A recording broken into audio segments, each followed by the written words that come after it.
Baik, mari kita berdoa. Kami mengucap syukur ya Tuhan untuk kasih setiamu yang Engkau limpahkan, Engkau nyatakan di dalam hidup kami. Pada hari ini Tuhan pertemukan kami kembali secara online untuk melaksanakan ibadah, untuk beribadah bersekutu bersama-sama dari rumah tempat tinggal kami masing-masing ya Bapa. Kiranya Tuhan berkati ibadah Komisi Perempuan pada hari ini, sehingga ibadah kami boleh jadi di dalam nama Bapa dan Putra dan Roh Kudus. Di dalam nama Yesus Kristus kami pertaruhkan ibadah kami dalam tangan-Mu. Amin. Mari kita bersama-sama memuji Tuhan sekali lagi dengan satu pujian yang berjudul Kecaplah dan Lihatlah Betapa Baiknya Tuhan.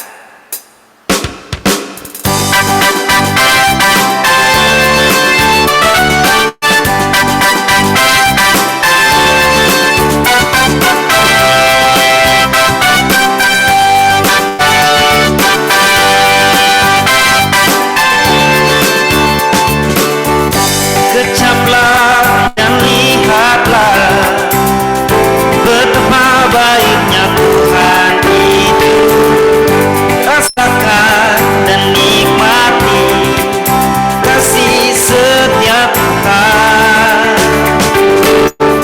Kecaplah dan lihatlah betapa baiknya Tuhan itu. Rasakan dan nikmati kasih setia Tuhan. Oh, syukur bagimu Tuhan, segala hormat bagimu Tuhan, Allah yang mengasihiku, Allah yang memeliharaku selamanya.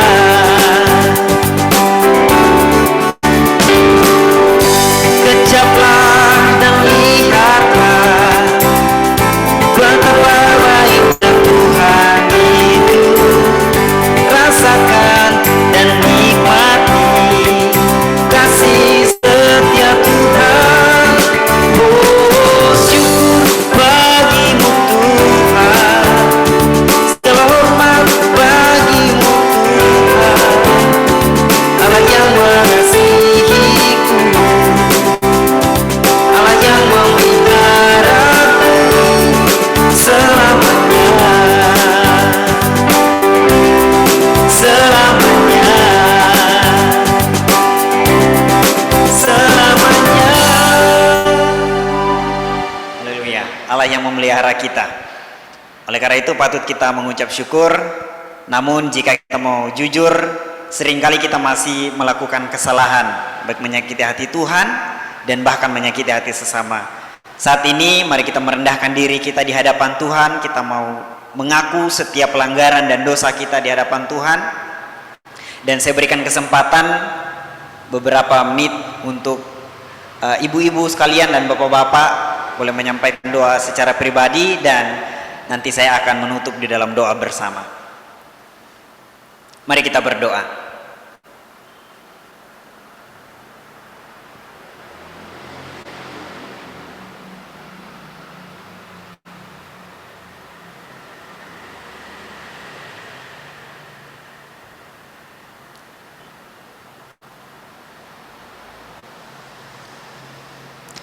Pada kesempatan ini ya Tuhan, kami datang merendahkan diri di hadapan-Mu, mengaku segala keberdosaan dan kesalahan kami.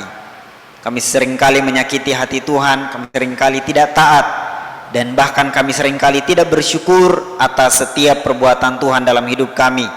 Dan kami giat untuk melakukan apa yang Tuhan kehendaki dalam hidup kami. Ampuni kami dan kuduskan kami, layakkan kami, ubahkan kami. Bimbinglah kami dengan Roh Kudus-Mu, agar senantiasa di dalam hidup kami dapat menyenangkan dan memuliakan Engkau ya Tuhan. Ini seluruh seruan dan pengakuan dosa kami ya Tuhan, yang kami datang mengaku di hadapan Tuhan. Kiranya Allah yang mendengar dan mengampuni setiap dosa dan kesalahan kami. Di dalam nama Yesus Kristus kami mengucap syukur dan berdoa. Amin. Firman Tuhan di dalam 1 Yohanes pasal 1 ayat 7 sampai ayatnya yang ke-9. Saya bacakan untuk kita semua. Firman Tuhan berkata, tetapi jika kita hidup di dalam terang, sama seperti Dia ada di dalam terang, maka kita beroleh persekutuan seorang dengan yang lain, dan darah Yesus anaknya itu menyucikan kita dari segala dosa kita. Jika kita berkata bahwa kita tidak berdosa, maka kita menipu diri kita sendiri dan kebenaran tidak ada di dalam kita. Jika kita mengaku dosa kita, maka Ia adalah setia dan adil, sehingga Ia akan mengampuni segala dosa kita dan menyucikan kita dari segala kejahatan kita. Mari kita persiapkan hati dan pikiran kita. Kita akan ditaburi dengan kebenaran firman Tuhan. Kiranya hati kita menjadi tanah yang subur, sehingga ketika firman Tuhan disampaikan, kita dapat mendapatkan rema dan kita menerapkannya dalam kehidupan kita hari lepas hari. Sama-sama kita memuji Tuhan, menyenangkan-Mu.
Dipersilahkan untuk menyampaikan firman Tuhan. Mari kita berdoa. Bapa Maha Kasih dalam Kristus, kami sungguh bersyukur kalau sore ini kami boleh kembali bersekutu di hadapan Tuhan bersama rekan-rekan jemaat kami di gereja kami. Kiranya Tuhan melalui persekutuan ini kami merindukan Engkau boleh berbicara lebih dalam kepada kami, mendengarkan sabda-Mu, dan biarkan kiranya hati kami ditaklukkan oleh kebenaran firman Allah, sehingga firman ini boleh menjadi kekuatan, menjadi pedoman dan pengarah dalam hidup kami. Sehingga setiap hal yang salah dalam diri kami juga bukan hanya boleh ditegur, tapi juga boleh digugat oleh kebenaran firman Tuhan, agar hidup kami boleh selaras dengan kehendak Tuhan. Tuhan, tolong hamba-Mu untuk berkata-kata sebentar lagi, agar seluruh kebenaran ini berasal dari hati Allah dan tersampaikan dengan baik. Berdoa juga untuk signal yang ada di yang kami gunakan, juga alat-alat, device, peralatan, teknologi yang kami gunakan. Tuhan berkati, kami menyerahkan waktu pemberitaan firman ini ke dalam tangan Tuhan. Demi Kristus Yesus Allah kami hidup, haleluya, amin. Shalom semua, selamat sore. Senang sekali bisa menyapa rekan-rekan, ibu-ibu sekalian di Komisi Perempuan PAUK Tomang. Biasanya kalau kita ketemu lewat ibadah onsite, kali ini terpaksa harus online kembali. Dan it's okay, saya percaya Sorry. Saya percaya sekalipun firman diberitakan dari sini, tapi nggak ada jarak di dalam hadirat Allah. Bagi kita yang mendengarkan dengan sungguh-sungguh, dengan fokus, Roh Kudus mampu bicara dari hati ke hati bagi kita semua. Izinkan saya menyapa dulu untuk ibu-ibuku ini yang terkasih dan cantik-cantik ini. Ada Bu Feti, Bu Novi yang jauh-jauh di negeri sana, yang subuh-subuh tampaknya ya, udah bangun pagi-pagi. Ini subuh-subuh aja udah mukanya glowing banget ya, masih pagi padahal. Ibu Iswanti, ibuku yang udah lama nggak ketemu di sana, halo. Ya, ada siapa lagi yang saya kenal? Ibu Noni, Ibu Erna, Bu Dian, Bu Niki, dan lain-lainnya yang saya nggak bisa sebutkan karena cukup banyak di screen saya ini. Shalom buat kita semua. Saya berdoa dan berharap kita tetap dalam perlindungan Tuhan. Dan apapun yang mungkin hari ini kita hadapi, baik itu mungkin sakit penyakit, kondisi virus yang di luar yang nggak kunjung kondusif, yang nggak menentu. Corona udah mau ulang tahun yang ketiga bahkan sebentar lagi. Tapi kita percaya pengharapan di dalam Tuhan nggak pernah habis dalam hidup kita. Amin. Mari kita lihat materi atau firman Tuhan yang akan kita dalami pada sore hari ini. Bolehkah Kak Freddy boleh bantu saya, tolong bantu saya untuk share screen. Saya minta maaf di sini sedang gerimis rintik. Biasanya kalau di gerimis gini signal saya kurang bagus. Jadi saya minta tolong Kak Freddy yang present materi saya, sehingga berharap signalnya bisa lebih baik di sini. Oke, tema hari ini diberikan oleh Pak Novan kepada saya adalah mengucap syukur dengan bergiat untuk Tuhan. Ini tampaknya tema yang sering kita dengar ketika kita berbicara tentang mengucap syukur. Bahkan anak kecil juga tahu dalam perjalanan imannya sama Tuhan, kita mesti mengucap syukur sama Tuhan. Kita perlu berterima kasih sama Tuhan. Tapi yang jadi problem adalah ketika kita berbicara mengucap syukur dan kita kaitkan dengan bergiat untuk Tuhan, ini menimbulkan sebuah pertanyaan yang dalam di dalam iman kita, ibu-ibu sekalian. Kita perhatikan, saya punya sebuah pertanyaan sebagai pengantar khotbah saya hari ini. Ada suara kalau nggak salah yang saya dengar di sini. Boleh tolong di-mute dulu, biar nggak tabrakan suaranya. Terima kasih. Maka bicara soal mengucap syukur dan bergiat untuk Tuhan, saya punya pertanyaan bagi kita semua hari ini. Pertanyaan saya adalah, emangnya ada hubungan antara mengucap syukur dengan bergiat untuk Tuhan? Apa sih hubungannya antara mengucap syukur dengan bergiat untuk Tuhan? Mengucap syukur itu kan seringkali dipahami dengan berterima kasih, say thank you sama Tuhan, kemudian apalagi ya, memuliakan Tuhan di dalam ucapan-ucapan syukur kita sama Tuhan.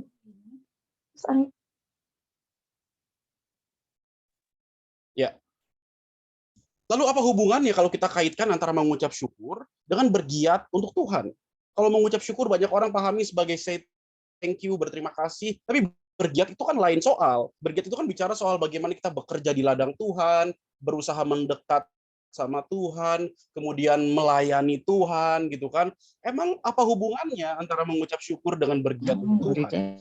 Nah, di sini kita akan melihat beberapa hal yang penting sekali, khususnya dalam surat Paulus di dalam Kolose, karena kalau ibu-ibu perhatikan, Kolose memiliki motif ucapan syukur yang paling banyak dari surat-surat yang lainnya. Ya, khususnya kalau kita perhatikan di dalam Kolose 2 ayat 6 sampai 7 ini, kita akan menemukan ayat yang luar biasa indah dan baik ini yang rasanya perlu kita pelajari bersama-sama tentang mengucap syukur. Saya bacakan bagi kita semua, Kolose 2 ayat 6 sampai 7 sudah ada di layar depan situ ya.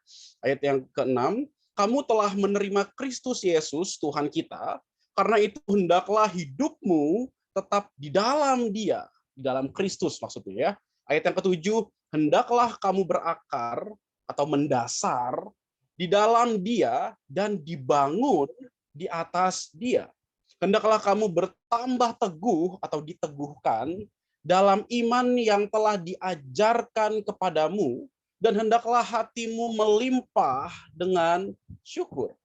Nah, ini ayat yang menarik sekali kalau kita ingin dalami apa hubungan antara mengucap syukur dengan bergiat untuk Tuhan. Karena kalau kita perhatikan di dalam konteks dan struktur dari ayat ini, boleh dilanjut tolong. ternyata ibu-ibu sekalian, jika kita perhatikan ayat 4 sampai 15 sebenarnya adalah satu kesatuan yang terbagi menjadi 3 paragraf. Jadi ayat 6 dan 7 yang kita baca barusan itu bagian dari paragraf besar dari ayat 4 sampai 15. Dan di sana ternyata dibagi 3 paragraf. Kalau Anda dan saya perhatikan baik-baik, kita akan menemukan 3 gagasan penting, 3 paragraf terpisah yang saling kohesif, terjalin dengan baik di dalam tulisan Paulus. Misalnya ya, yang pertama, paragraf yang pertama itu ayat 4 sampai 5.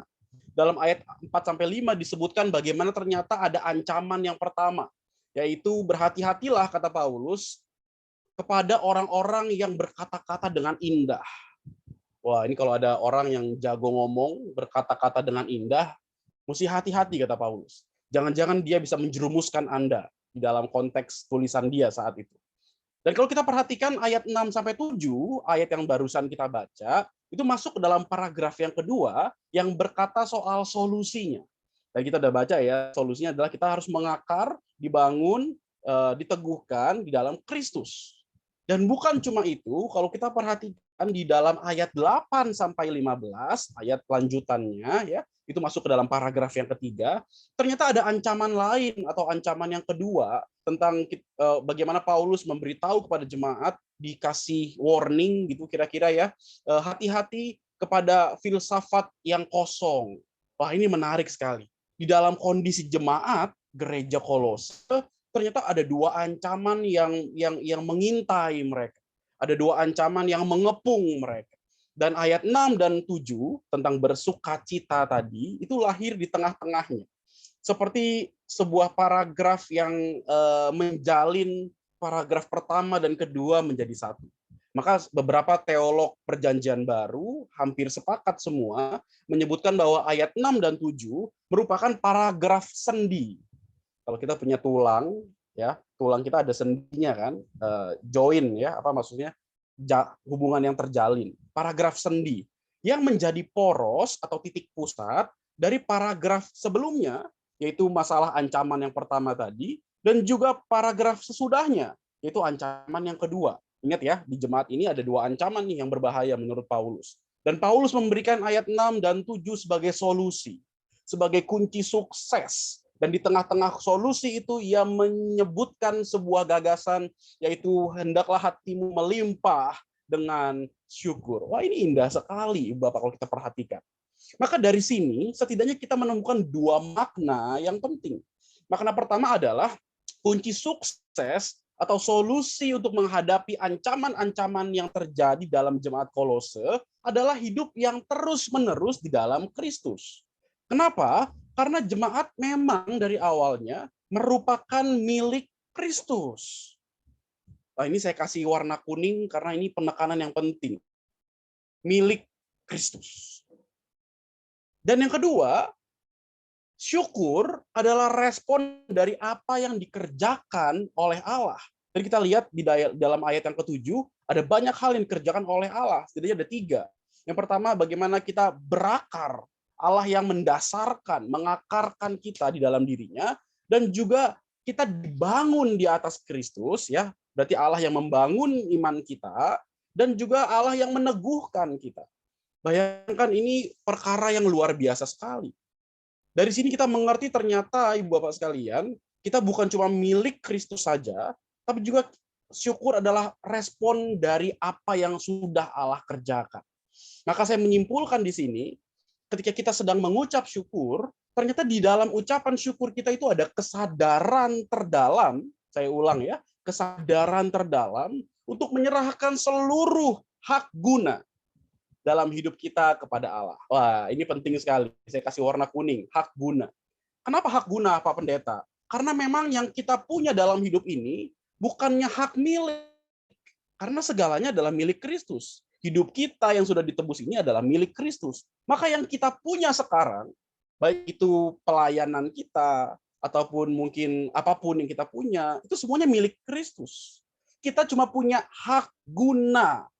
Kalau Anda yang mungkin tinggal di apartemen gitu, atau mungkin di rumah-rumah yang masih ini ya, kita tahu bahwa ada yang namanya HGB, hak guna bangunan, ya. Itu belum jadi miliknya, itu baru cuma boleh digunakan. Nah, ini yang kurang lebih terjadi dalam diri kita. Di dalam ucapan syukur kita dari konteks Kolose yang tadi, kita menemukan ternyata di dalam kesadaran kita dalam mengucap syukur, ini bukan cuma soal berterima kasih sama Tuhan, ini bukan cuma soal menyampaikan puji-pujian sama Tuhan lewat lagu, lewat nyanyian dan sebagainya, lewat doa. Bukan. Ini berbicara yang lebih dalam dari sekedar nyanyian. Ini hal yang berbicara lebih dalam dari sekedar lagu-lagu yang kita nyanyikan, yaitu menyerahkan seluruh hak guna dalam hidup kita kepada Allah. Nah, ini luar biasa, Ibu Bapak sekalian. Karena seringkali bicara jadi orang Kristen, yang mungkin sudah pelayanan bertahun-tahun, sudah jadi anak gereja bertahun-tahun, kita merasa bahwa hidup ini milik kita. Ya, bolehlah kalau hari Minggu kita rohani, tapi keluar dari hari Minggu, masuk hari Senin, kita jadi rohana. Banyak orang yang bilang gitu ya. Kalau hari Minggu, wah kayaknya rohani sekali, gitu ya. Ngomong juga shalom.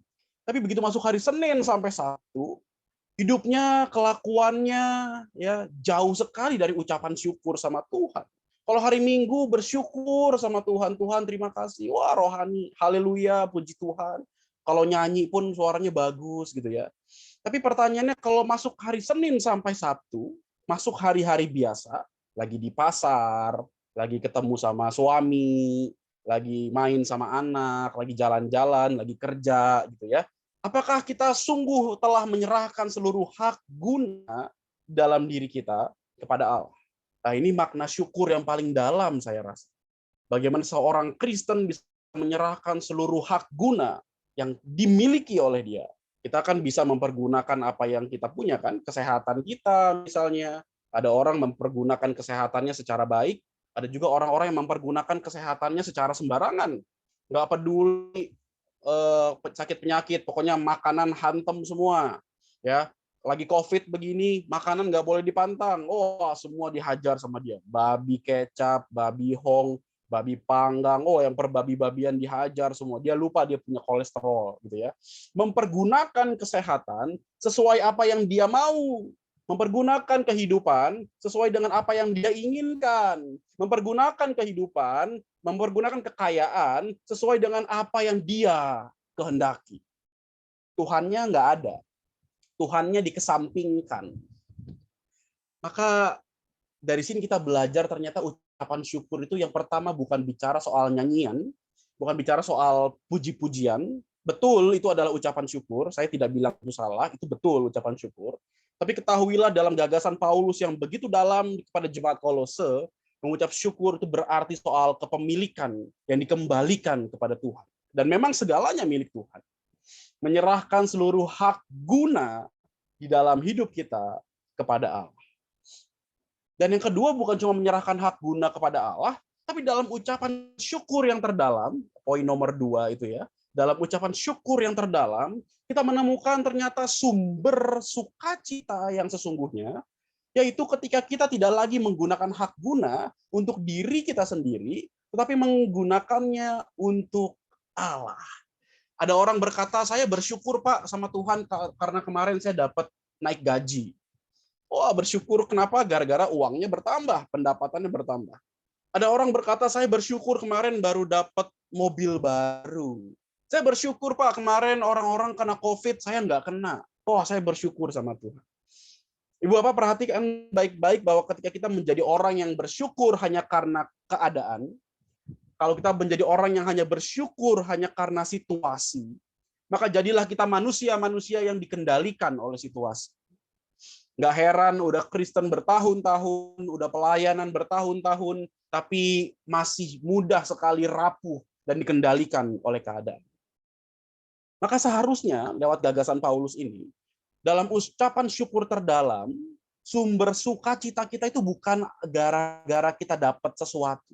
Betul, kita harus mengucap syukur kalau kita diberi sama Tuhan. Tapi pertanyaannya adalah apa yang Tuhan berikan kepada kita. Tahukah Anda bahwa seringkali Tuhan memberikan di dalam kondisi di mana Ia ingin kita bertumbuh. Ada rencana-rencana tertentu yang Allah berikan di dalam kehidupan kita.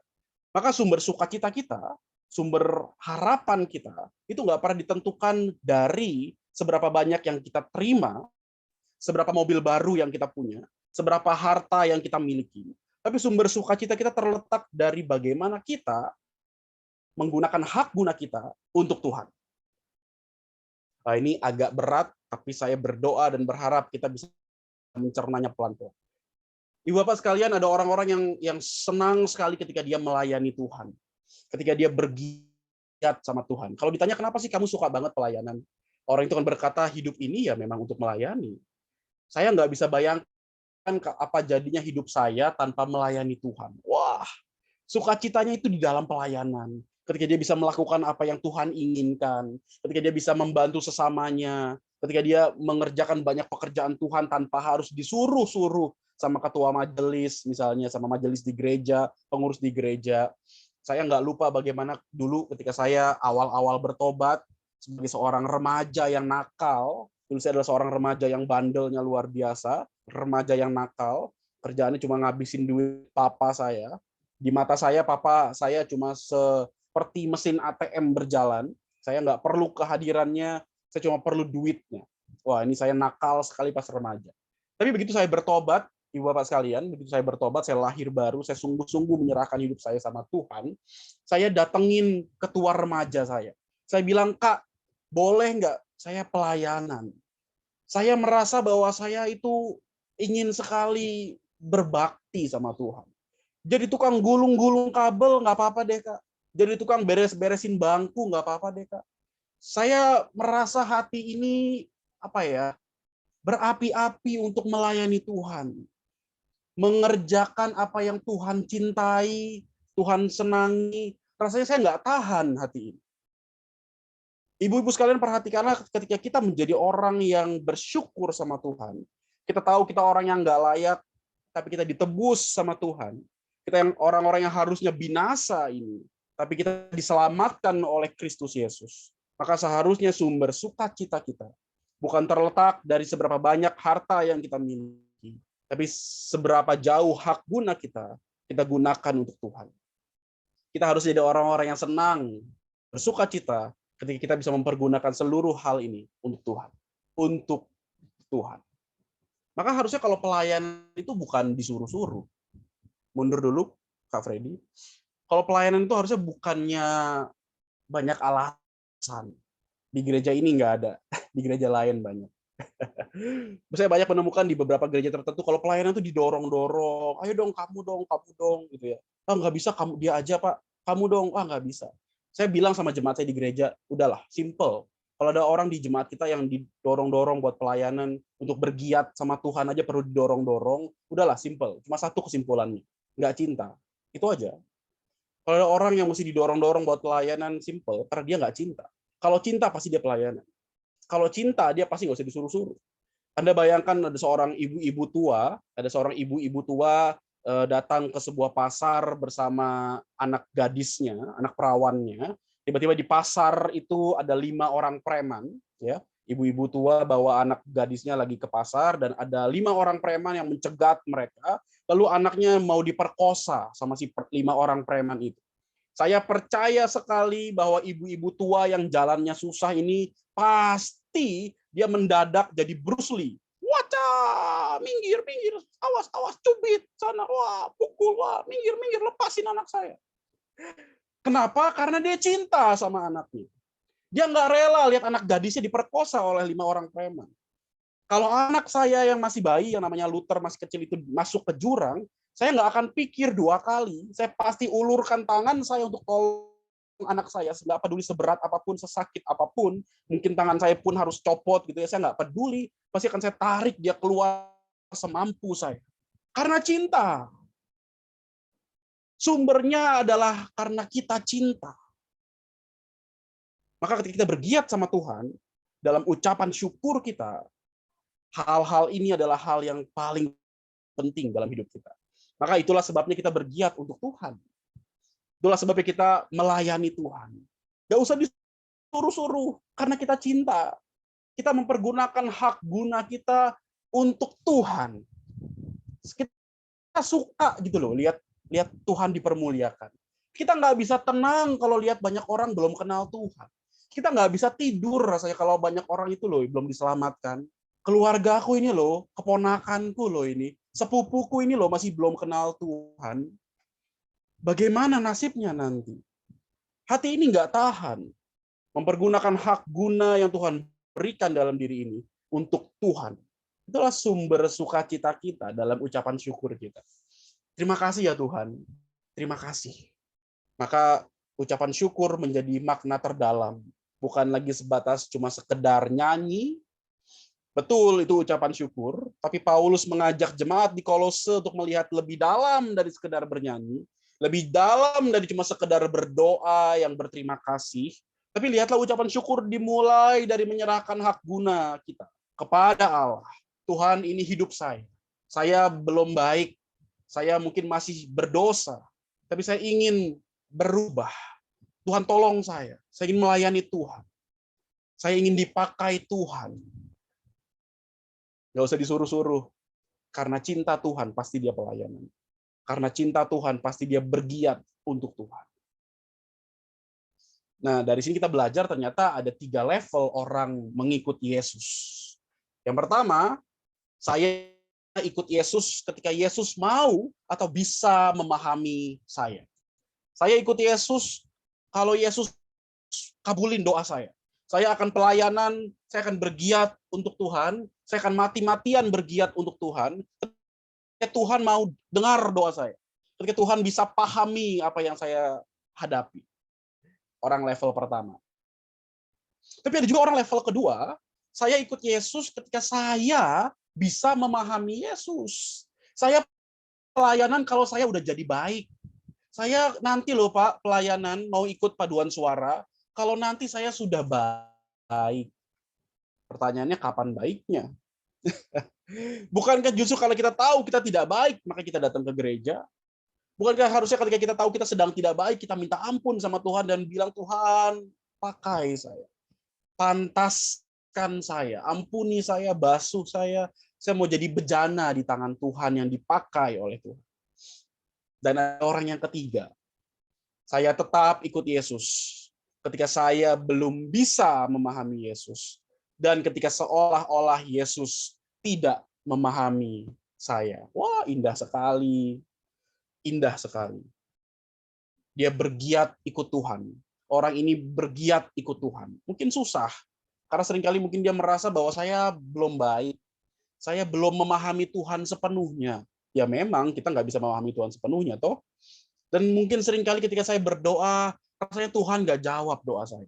Seolah-olah dia Allah yang diam, Allah yang jauh, seolah-olah dia tidak paham kondisi saya. Tapi it's okay, saya akan tetap ikut Tuhan. Di dalam pergumulan yang belum selesai ini, di dalam pergumulan yang masih berlanjut ini, di tengah COVID-19 yang udah berubah menjadi Omikron, popcorn, dan apalah nama corn-cornnya nanti, tapi saya akan tetap ikut Tuhan. Saya nggak boleh dikendalikan oleh keadaan dan situasi. Saya bergiat ikut Tuhan. Di tengah ucapan syukur sekalipun virus COVID belum selesai, sekalipun mungkin hari ini PHK dari pekerjaan, sekalipun mungkin perekonomian saya tak kunjung membaik, tapi saya bersyukur untuk adanya hari ini. Saya bersyukur Allah nggak pernah meninggalkan saya. Saya bersyukur karena Allah bersama saya, meratap bersama saya, menangis bersama saya. Allah yang bukannya jauh, tapi Allah yang dekat di dalam diri saya. Saya bersyukur karenanya. Maka ucapan syukur kita menjadi ucapan syukur yang lebih dalam. Kita mengerti sekarang ada hubungan antara mengucap syukur dan bergiat untuk Tuhan.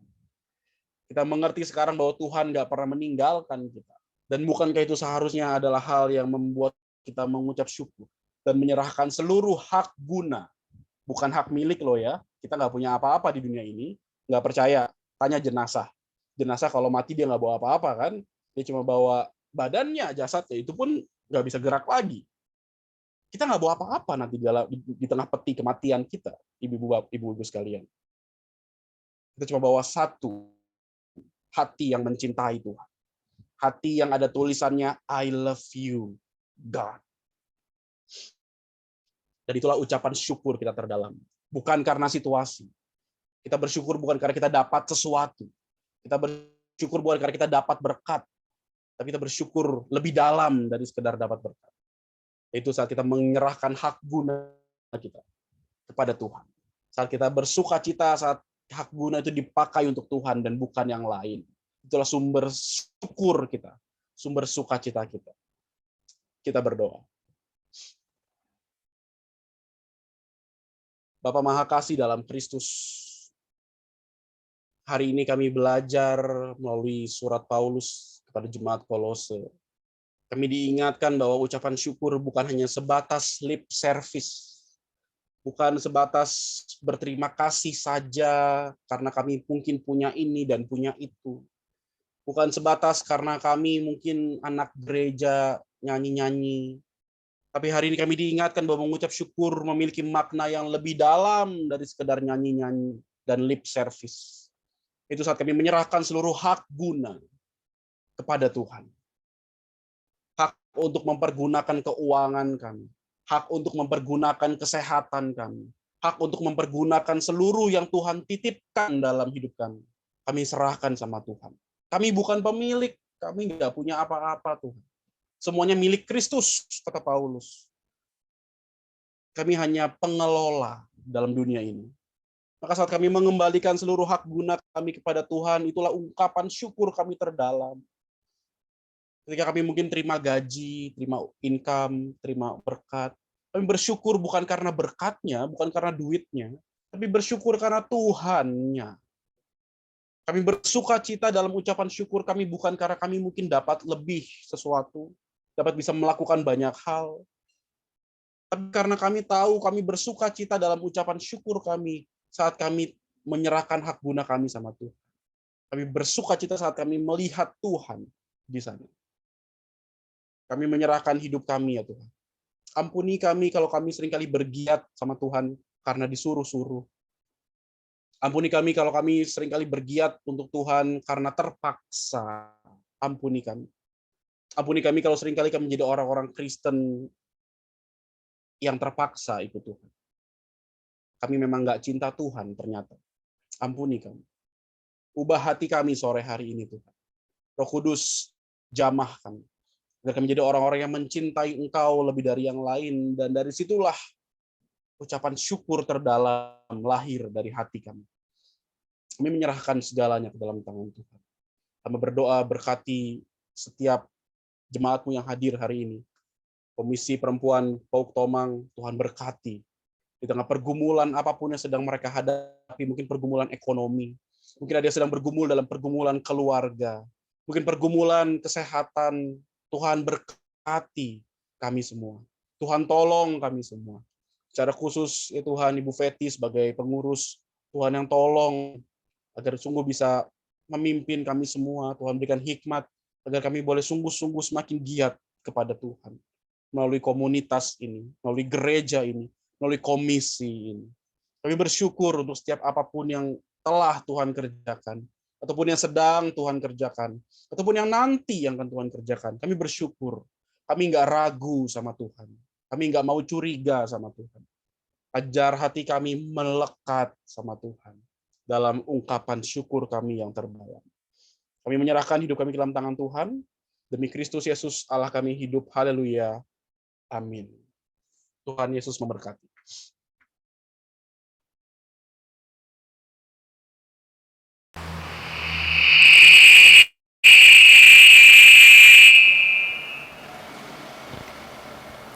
Baik, terima kasih kepada Bapak Pendeta firman Tuhan yang sudah disampaikan. Tuhan Yesus memberkati. Baik, ibu-ibu dan bapak-bapak sekalian, tiba saatnya kita akan memberikan persembahan kita. Persembahan dapat ditransfer ke nomor rekening BCA yang tertera di layar Bapak Ibu sekalian. Terima kasih untuk persembahannya. Tuhan Yesus memberkati.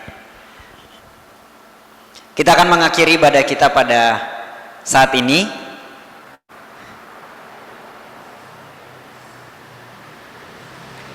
Mari kita bernyanyi bersama, Ku Ada Sebab Anugerah-Mu.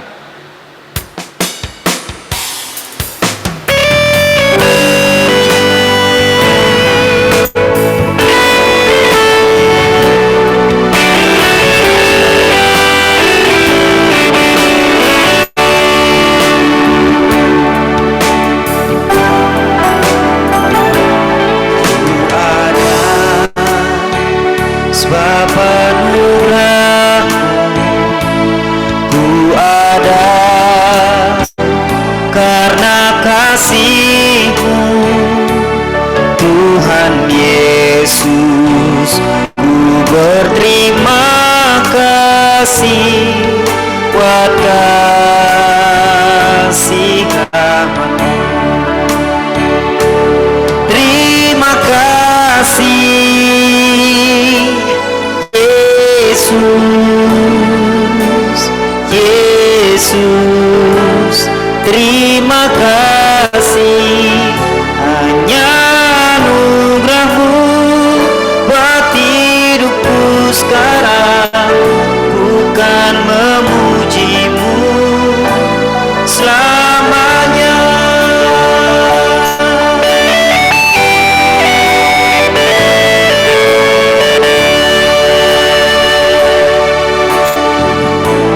Ku ada sebab anugerah. Ku ada sebab anugerah. Ku ada karena kasih-Mu, Tuhan Yesus. Ku berterima kasih buat kasih rahmat-Mu. Terima kasih Yesus, Yesus, terima kasih. Hanya anugerah-Mu buat hidupku sekarang, bukan memuji-Mu selamanya. Terima kasih Yesus, Yesus, terima kasih. Hanya anugerah-Mu buat hidupku sekarang, bukan memuji-Mu selamanya, bukan memuji-Mu selamanya, bukan memuji-Mu selamanya.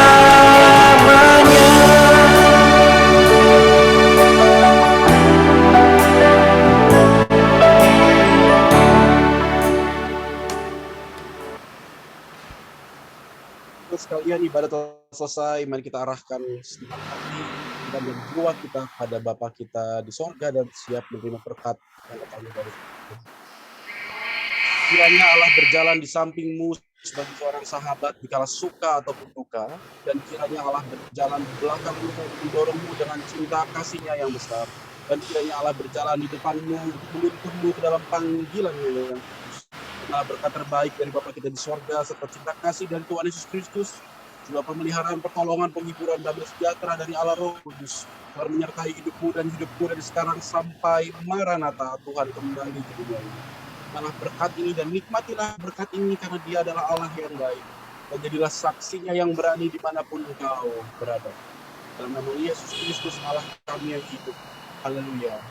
Amin. Bapa, terima kasih.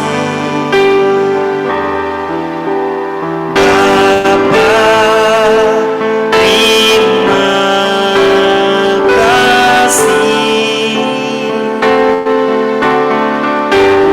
Bapa di dalam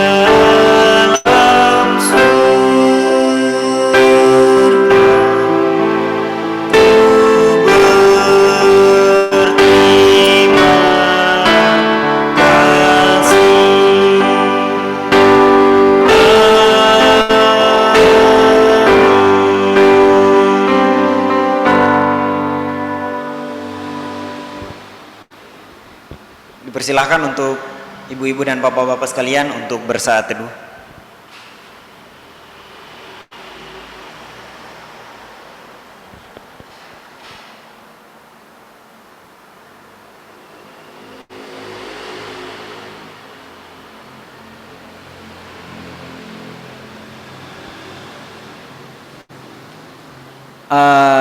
Kepada pengurus mungkin ada pengumuman, dipersilahkan untuk disampaikan.